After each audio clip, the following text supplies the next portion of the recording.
अशरफ गनी की हुकूमत चंद लम्हों की मेहमान, तालिबान काबुल के दरवाजों पर पहुंच गए। नाजरीन, इस वक्त अफगानिस्तान से बहुत बड़ी बड़ी खबरें आ रही हैं। इस वक्त अफगानिस्तान में बहुत ही गैर यकीनी की फ़िज़ा है, खौफ की फ़िज़ा है। इस वक्त काबुल शहर में, अफगानिस्तान के दारुल हुकूमत में ऐसी हलचल मची हुई है, ऐसी सूरत हाल है कि पूरी दुनिया उस पर परेशान है। आज मैं बहुत हैरान कुन जो आज की मालूमात है अफगानिस्तान से, वो आपके सामने रखने वाला हूँ। इस वक्त जो तालिबान हैं वो अफगानिस्तान के कई दीगर सूबों को फतह करने के बाद बाकायदा तौर पर जो काबुल प्रोविंस है उसमें दाखिल हो चुके हैं और जो काबुल शहर है, जो दारुल हुकूमत है, उसके दरवाजों पर पहुंच चुके हैं। लेकिन यहां पर बड़ी अहम बात यह है कि जो तालिबान के सरबराह हैं उन्होंने एक हुक्मनामा जारी किया है जिसमें यह कहा गया है कि जो काबुल शहर है उसको बाय फोर्स यानी लड़ाई करके उसको फतह नहीं किया जाएगा, बल्कि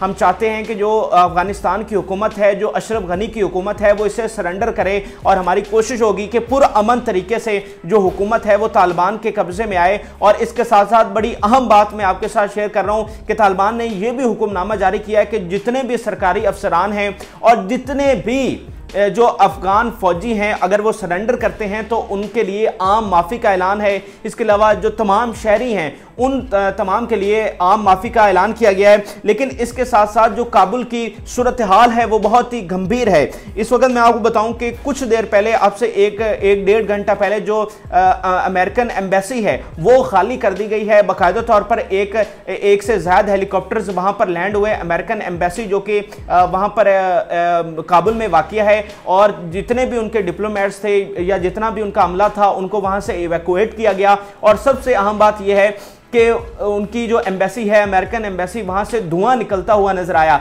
जिससे साफ पता चलता है कि अमेरिकन ने जाते हुए जो अपने तमाम कागजात थे, जो अहम जो उनके राज थे, उनको जला दिया है। और यहाँ पर कुछ लोग जो वियतनाम वॉर हुई थी उसके साथ भी इसको कंपैरिजन कर रहे हैं। आप ये स्क्रीन पर भी देख सकते होंगे, एक हेलीकॉप्टर जो है वो जब वियतनाम वॉर में अमेरिका को बदतरीन बल्कि इबरतनाक शिकस्त हुई थी तो किस तरह दुम दबा के भागा था अमेरिका और किस तरह से हेलीकॉप्टर से वो इवैक्यूएट कर रहे हैं। और इसी तरह आज कई सालों के बाद, कई दहाइयों के बाद अमेरिका जो है वो उसी तरह से अफगानिस्तान से दुम दबाकर भाग रहा है एक इबरतनाक शिकस्त के बाद। और ये जो खित्ता है इसको उसने एक तरह से आग में झोंक दिया है। और कई जैसा कि आप देख रहे हैं अफगानिस्तान में किस तरह से जंग चल रही है। लेकिन अब अच्छी बात यह है कि तालिबान ने जो है वो जंग मजीद करने की बजाय पुरअमन तरीके से जो काबुल की हुकूमत है उसको फतह करने का हुक्मनामा जारी किया है। और यहाँ पर कुछ लोग ये भी कह रहे हैं कि जो अशरफ गनी हैं उसको भी अमेरिकन हेलीकॉप्टर्स के ज़रिए वहाँ से निकाल लिया गया है, लेकिन ये सच नहीं है। मैं आपको बता रहा हूँ कि इस वक्त जो तस्दीक शुदा जो इतलात हैं उसके मुताबिक जो तालिबान का डेलीगेशन है वो जो ऐवान सदर है काबुल में उसमें मौजूद है और अशरफ गनी के साथ जो उनके मुज़ाकरात हो रहे हैं। और मुज़ाकरात इसलिए हो रहे हैं कि तालिबान ने यह कहा है कि आप पुरअमन तरीके से हमें सरेंडर करें और जो इक़्तिदार है वो तालिबान के हवाले करें। तो अशरफ गनी अभी तक वहाँ से फ़रार नहीं हुए और ना ही अमेरिकन ने उन्हें निकाला है, बल्कि ऐवान सदर में इस वक्त तालिबान और अशरफ गनी की हुकूमत के दरमियान मुज़ाकरात जारी हैं। और तालिबान यही कह रहे हैं कि आप जो है वो हुकूमत हमें सरेंडर कर दें। इसके साथ साथ जो काबुल के शहरी हैं और काबुल का जो माहौल है वो बहुत ही एक अजीब सी फ़िज़ा वहाँ पर कायम है। जो एम्बेसीज़ हैं, जो बैंक्स हैं, वहाँ पर बड़ी लंबी लंबी कतारें लगी हुई हैं। लोग वहाँ से पैसे निकलवाने के लिए बाहर खड़े हैं और इसके अलावा जो वीज़ा लगवाने के लिए वहाँ के शहरी जो हैं लंबी कतारों में खड़े हैं ताकि वो अफ़गानिस्तान से निकल सकें। लेकिन कई जो एम्बेसीज़ हैं उन्होंने अपना जो है वो ये अपनी जो एम्बेसीज़ हैं उन्हें बंद कर दिया। लेकिन जो एम्बेसी वहाँ पर ऑपरेशनल है वो पाकिस्तान की एम्बेसी है और पाकिस्तान जो है वो वीज़े फराम कर रहा है। यहाँ तक कि कुछ जो दीगर नेशनल्स हैं उनको भी वीज़े दिए जा रहे हैं ताकि वो पाकिस्तान आ सकें और वहाँ से फिर वो अपने मुल्कों में जा सकें। और आखिर में मैं आपके साथ एक बहुत और अहम खबर शेयर कर रहा हूँ कि जो तालिबान के सबसे बड़े दुश्मन थे अब्दुल रशीद दोस्तम उर्फ पाशा जिन्होंने 2000 से ज्यादा तालिबान को जिंदा दफन कर दिया था, वो चंद दिन पहले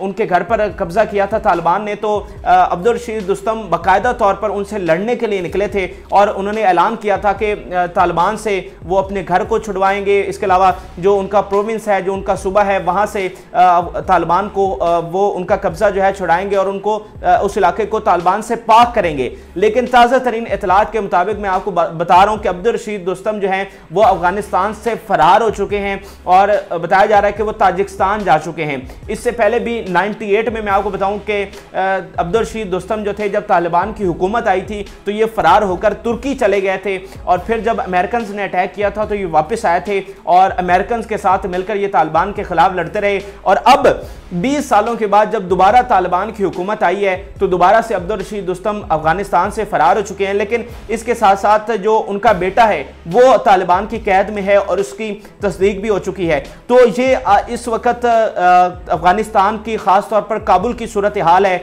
और इतलात यही आ रही हैं कि चंद आज के दिन या फिर ज़्यादा से ज़्यादा कल के दिन जो अफगानिस्तान की हुकूमत है वो बाकायदा तौर पर तालिबान के कब्ज़े में चली जाएगी, क्योंकि जितनी इस वक्त बड़ी कुव्वत बनकर सामने आए हैं तालिबान, वो जो अफ़गान की फोर्सेस हैं या अफ़गान हुकूमत है वो उनसे लड़ने से कासिर है। उसके कई बड़े रहनुमा हुकूमत के वो दूसरे मुल्कों में फ़रार हो चुके हैं और इस वक्त सिर्फ अशरफ गनी डटे हुए थे और आज उनके साथ मुज़ाकरात हो रहे हैं। और जो सूरत हाल सामने आई है, क्योंकि तालिबान ने दीगर कई सूबों को फतह कर लिया है, बल्कि पूरे अफगानिस्तान पर तमाम बॉर्डर्स पर उनका कंट्रोल है। यहाँ तक कि जो पाक अफगान बॉर्डर है वहाँ पर भी बाकायदा तौर पर उन्होंने कंट्रोल संभाला हुआ है। और इसके अलावा ईरान, ताजिकिस्तान या दूसरे जो ममालिक के साथ बॉर्डर लगता है उस पर तालिबान का कंट्रोल है। तमाम दारुल हुकूमत बिस्तर पे तालिबान का कंट्रोल है और अब बाकायदा तौर पर वो काबुल के चारों अतराफ में पहुंच चुके हैं। तो अब तवक्को यही की जा रही है आज